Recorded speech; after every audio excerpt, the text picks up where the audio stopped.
Di musim penghujan saat ini kondisi tenda pengungsian Rohingya terembes air hujan. Sebagian pengungsi, terutama yang laki-laki, terpaksa dipindahkan sementara ke gedung Aula Bapeda, namun yang perempuan tetap di tenda.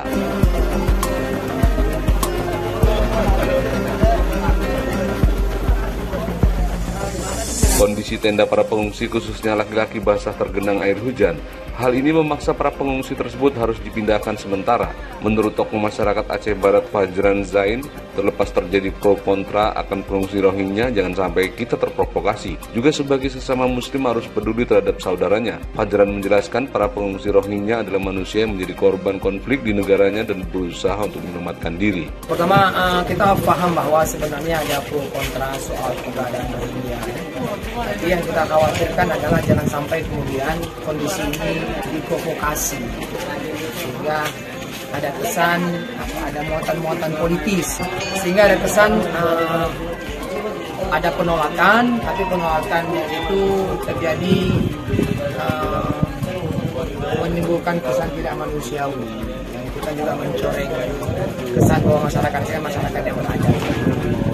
Kesan saya sebenarnya pertama kita melihat Rohingya ini kan sebagai orang-orang yang memang mereka tergusur ya, lari dari kampung halamannya bukan karena sukarela. Mereka juga kan korban di sana, korban konflik, mereka stateless, nggak punya keluarga negaraan hari ini. Lalu kemudian lari, ingin mencoba mencari peruntungan yang baru, menyelamatkan nyawa ceritanya. Dan mereka terdampar di Aceh, jadi kita pahami mungkin ada persoalan geopolitik yang memang kita harus pecahkan. Tapi paling tidak, untuk sementara kita harus terima mereka secara manusiawi. Pertama, sentimen agama, mereka muslim, tidak muslim. Kedua, mereka juga lari untuk mencari kehidupan yang lebih baik, security ya, keamanan bagi dirinya. Dan ada kewajiban sama muslim, paling tidak kita menampung mereka untuk beberapa hari. Jadi saya pikir naif kalau kita kemudian bisa memperlakukan mereka, mengusir mereka. Ini saya tahu bahwa memang sudah masuk pengaruh-pengaruh yang provokatif. Apalagi barusan turun hujan ya, kondisi tenda sebenarnya kurang layak karena ini kan tenda yang terbuka, angin seperti ini. Saya tahu tadi saya tanya berapa orang jumlahnya, 75 orang, laki-laki dan perempuan, ada anak-anak 8 orang, nggak layak mereka tinggal di bawah angin yang terbuka seperti ini. Angin badan ya. Belum lagi kemudian turun hujan seperti ini kan basah semua, gimana mereka mau tidur di atas alas yang basah seperti ini. Maksudnya pemerintah harus ambil tindakan cepat, paling tidak memberikan tempat yang layak. Walaupun tidak untuk permanen, untuk beberapa hari. Lalu kemudian tindak lanjut setelah ini adalah memastikan bahwa pihak UNHCR di Jakarta terkoneksi, lalu serahkan tanggung jawab ini, responsibility ini kepada UNHCR. Jadi respon cepat perlu dari kita.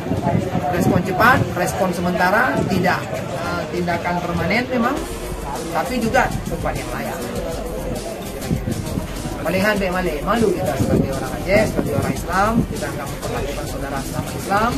Kemudian kita juga tidak memperlakukan tamu non-Muslim pun kita harus terima dia sebagai tamu beberapa hari. Karena lagi ini orang Islam yang kemudian lari dari negaranya untuk menyelamatkan nyawa.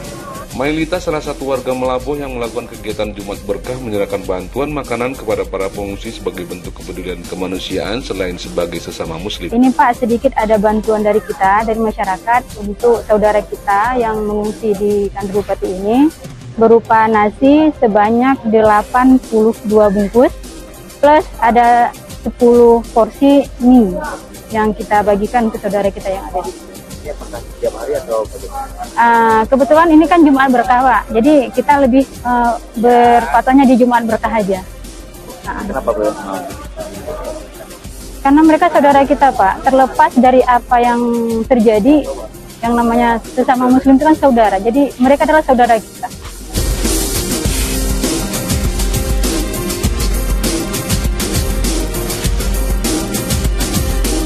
Dari Aceh Barat, Kadafi, Turis TV Indonesia melaporkan.